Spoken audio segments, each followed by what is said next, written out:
اسی طریقے سے نماز ظہر اور نماز عشاء کی سنتوں میں کیا فرق ہے؟ دیکھیے، میں پہلے بھی اس حوالے سے بات عرض کر چکا ہوں۔ جو ظہر کی پہلی 4 رکعات ہیں اسے کہتے ہیں سنت مؤکدہ، جس میں پڑھنے کی تاکید ہے، بلا عذر آپ اس کو نہیں چھوڑ سکتے، اس کو پڑھنا چاہیے۔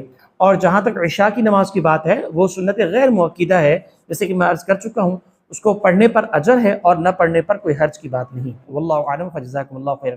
علماء فرماتے ہیں جو نماز تراویح ہے اس کو باقاعدگی سے ادا کریں، اور اسی طریقے سے جو روزے فرض ہیں اس کو بھی باقاعدگی سے رکھیں، اس کا اجر بڑھ جائے گا انشاءاللہ، اس اعتبار سے کہ رمضان کے علاوہ باقی دیگر جو مہینے ہیں اس میں یہ 2 عبادت ہوتی نہیں ہیں۔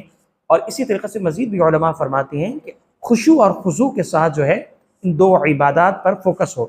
اور جیسا کہ روزے کے حوالے سے بھی اہم بات ہے کہ روزہ جو ہے اللہ کے قریب بھی کرتا ہے اور تقوی سکھاتا ہے، لعلکم تتقون، تاکہ پرہیزگاری آ سکے اور باقی جو ان کی برکات ہیں 11 مہینوں میں ہم لے سکیں۔ یہ ہے وہ رمضان کے متعلق مختصر 2 باتیں جو کہ میں نے آپ کی خدمت میں پیش کرنی تھی۔ واللہ عالم، فجزاکم اللہ خیرا۔ کوئی شخص اپنے گھر میں اپنی فیملی کے ساتھ نماز کرا سکتا ہے؟ دیکھیے، پہلا طریقہ یا پہلا جو حصہ ہے وہ تو یہی ہے کہ آپ نماز کی ادائیگی مسجد میں کریں۔ اگر مسجد میں آپ کی نماز رہ گئی ہے تو پھر دوسری صورت ہے کہ کسی قریبی مسجد میں دیکھ لیں، وہاں اگر جماعت مل سکتی ہے تو وہاں جماعت کے ساتھ نماز پڑھ لیں، اور اگر یہ بھی صورت ممکن نہیں ہے تو پھر تیسری صورت یہ ہے کہ گھر میں آ کر اپنی اہلیہ یعنی اپنی فیملی کے ساتھ نماز پڑھ سکتے ہیں۔ نماز پڑھانے کا طریقہ یہ ہے، آپ اقامت خود کریں گے، ٹھیک ہے؟ اور پھر دوسرا طریقہ یہ ہے کہ آپ کی اہلیہ، ان کا پاؤں آپ کے پاؤں کے پیچھے ہوگا، یا پھر تیسری صورت یہ ہے کہ وہ پچھلی صف میں بھی کھڑی ہو سکتی ہے، اس طرح سے بھی جماعت کرائی جا سکتی ہے۔ واللہ اعلم، فجزاکم اللہ خیرا۔ کیا حافظہ لڑکی تراویح پڑھا سکتی ہے یا نہیں؟ شرعی حکم کیا ہے؟ رہنمائی فرما دیں۔ دیکھیے، اس حوالے سے خواتین کی تنہا جماعت کرانا مکروہ تحریمی علماء نے لکھا ہے، البتہ قرآن کریم کو یاد رکھنے کے حوالے سے قراء حضرات نے اور اہل علم نے بہت سارے طریقے بتائے ہیں۔ اس میں سے ایک طریقہ یہ بھی ہے کہ خواتین اپنی محرم کو سنائیں، ایک طریقہ۔ دوسرا طریقہ یہ ہے کہ خواتین اپنی ہی خواتین کو سنا دیں، 2 طریقے۔ اور اسی طریقے سے خواتین انڈیویجولی نوافل میں قرآن سنائیں، 3 طریقے۔ یا پھر اس صورت میں کہ خواتین اگر اجتماعی طور پر پڑھیں گی تو وہ فی المکروہ تحریمی کے ضمن میں ادا ہو جائیں گے، البتہ علماء نے پڑھنے سے منع کیا ہے۔ واللہ اعلم، فجزاکم اللہ خیرا۔ عشاء کی کل کتنی رکعات ہیں؟ 17 یا 13 یا 9؟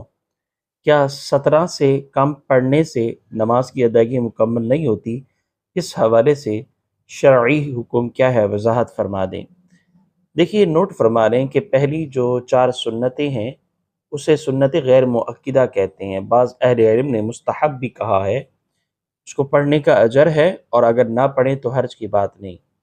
اس کے بعد مزید 4 فرائض آتے ہیں، اور اس کے بعد 2 سنت مؤکدہ آتی ہے، اس کو پڑھنا چاہیے، بغیر عذر کے ترک نہیں کرنا چاہیے۔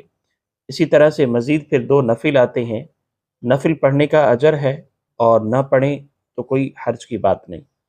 اس کے بعد مزید 3 وتر آتے ہیں۔ وتر تو ہر صورت میں ادائیگی ہے، چاہے تو عشاء کی نماز کے ساتھ پڑھ لیے جائیں، اور اگر آپ کی تہجد کے ساتھ پڑھنے کا کوئی عمومی طریقہ ہے تو اس کے ساتھ پڑھ لیا جائے، اور اس کے بعد 2 نفل ادا کر لیے جائے۔ یہ تو 17 رکعات بنتی ہیں اس اعتبار سے جس طرح میں نے عرض کیا ہے۔ اب آ جائیے 9 رکعات۔ 9 رکعات میں آخری کے 2 نفل نکال دیے جائیں، اور ساتھ میں شروع کی جو 4 سنت غیر مؤکدہ ہے وہ نکال دیے جائیں، تو اس اعتبار سے 9 رکعات بن جاتی ہیں۔ اس کو بھی ادا کر لیا جائے تب بھی عشاء کی نماز ادا ہو جائے گی، البتہ وہ نوافل اور سنت غیر مؤکدہ رہ جائیں گی، اس کے پڑھنے کا اجر اور نہ پڑھنے پر کوئی گناہ نہیں۔ اسی طرح سے مزید اگر آپ 13 رکعت پڑھنا چاہ رہے ہیں تو اس میں 4 سنت کا اضافہ کر دیں، باقی 4 رکعت آپ نکال دیں، یعنی نوافل کی۔ تو اس اعتبار سے دیکھا جائے تو اگر آپ 9 رکعت پڑھیں گے تو آپ کی نماز عشاء ہو جائے گی، اور اگر 13 پڑھیں گے تب بھی ہو جائے گی، اور اسی طرح سے 17 پڑھیں گے تب بھی ہو جائے گی۔ یعنی جو 8 رکعات زائد ہیں، 4 نوافل یعنی 2 اور اسی طرح سے 4 سنت غیر مؤکدہ جو ابتدا میں پڑھی جاتی ہے، ان کے نہ پڑھنے پر کوئی گناہ نہیں اور پڑھنے پر بہت بڑا اجر ہے۔ واللہ اعلم، فجزاکم اللہ خیرا۔